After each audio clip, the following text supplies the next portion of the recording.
जो बच्चे थे, स्टूडेंट थे, उनमें से कुछ ऐसे थे जो गालियाँ दे रहे थे और किस तरह की अभद्र बात कर रहे थे।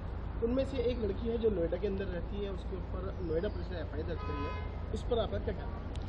देखिए, अगर किसी ने गाली दिया है प्रोटेस्ट में, वो कितना सही है नहीं है उसका आप एक तरीके से निंदा कर सकते हो, लेकिन ऐसे करके आप क्रिमिनल मशीनरी यूज करोगे, उनको पुलिस के थ्रू टारगेटिंग करोगे, हैरासमेंट करोगे, वो बिल्कुल सही बात नहीं है।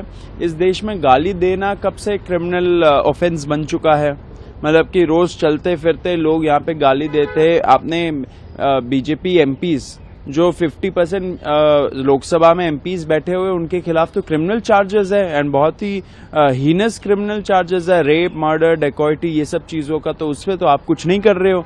किसी ने एक दो गाली बक दी, उस पर अगर आप ऐसे करके उनको टारगेट करोगे, आप कुछ नहीं करना चाह रहे हो, आप एक टारगेट करके उनका एग्जाम्पल बनाना चाह रहे हो, ये एकदम ही कंडेमेबल चीज है। मेरा फिर से अपील है सरकार से एंड उनके जो पुलिस मशीनरी है उनसे कि आप युवाओं को हैरास करना बंद करिए, युवाओं को इस तरीके से टारगेट करना बंद करिए एंड ये जो लड़की है उसको भी आप अकेले छोड़ दीजिए। ऐसे पुलिस का दुरुपयोग करना इन सारे ऐसे मामलों में ये बिल्कुल ही एक्सेप्टेबल नहीं है किसी के लिए भी। सौरभ जी, अगर इसमें मैं ये भी ऐड करना चाहता हूँ कि अगर किसी को बुरा लग रहा है एंड अगर उन्होंने कुछ बोला है प्रधानमंत्री के खिलाफ, तो प्रधानमंत्री जी के पास एक ऑप्शन है डेफेमेशन फाइल करने का, तो वो डेफेमेशन फाइल कर दीजिए। लेकिन आप पुलिस के थ्रू टारगेटिंग करा रहे हो, वो बहुत गलत बात है। युवाओं को आप टारगेट मत करिए, हैरास मत करिए, हमें एक्सेप्टेबल नहीं है। सुप्रीम कोर्ट के आदेश के बाद दिल्ली पुलिस ने अब सभी जो एफआईआर की जो कार्रवाई है वो चलाने के लिए मना किया है। जी देखिए जो कल दिल्ली गवर्नमेंट का नोटिफिकेशन निकला वो एक पॉजिटिव डेवलपमेंट है। बहुत स्ट्रगल के बाद हम लोग जीते, सारे युवाओं की जीत हुई है। धर्मेंद्र प्रधान का जो इस्तीफा था वो हमारा मेन डिमांड था एंड वो हम जीते। It's historic. एक तरह से हम देश के युवाओं ने इतिहास रच दिया।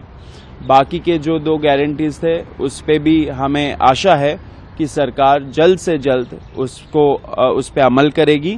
कॉम्पेंसेशन भी जल्द से जल्द आएगा और जो एफआईआर्स है वो भी विड्रॉ होंगे, उसके प्रोसेस भी शुरू हो जाएगा एंड होपफुली सुप्रीम कोर्ट में भी जब नेक्स्ट हियरिंग होगा तब सरकार सुप्रीम कोर्ट को अवगत कराएगी कि क्या जंतर मंतर का एग्रीमेंट था जुलाई 25 का। Saurabh ji, as a Indian citizen मैं वैसे आपसे पूछ जानना चाहूँ, जितनी जो वीडियो वायरल हो रही है उसके खिलाफ कई जो मतलब गवर्नमेंट को सपोर्ट नहीं करते, वो लोग भी उसके अगेंस्ट उसको अप्रोच कर रहे हैं, मतलब बेकार बता रहे हैं कि गलत चीज़ उसमें, आप उसको कैसे देखते हैं? देखिए, कुछ लोगों को बेकार लग सकती है, कुछ लोगों को नहीं लग सकती है। इन सब चीज़ों पे हमें नहीं पड़ना चाहिए। क्या क्रिमिनल मशीनरी, मतलब कि आप पुलिस को यूज करके ऐसे चीज़ों को बंद करवा सकते हो, बिल्कुल गलत बात है। अगर आप पुलिस को यूज करके टारगेट कर रहे हो, हैरास कर रहे हो, किसी की बोली आपको सही नहीं लगती है तो उसके लिए पुलिस नहीं लगाना चाहिए।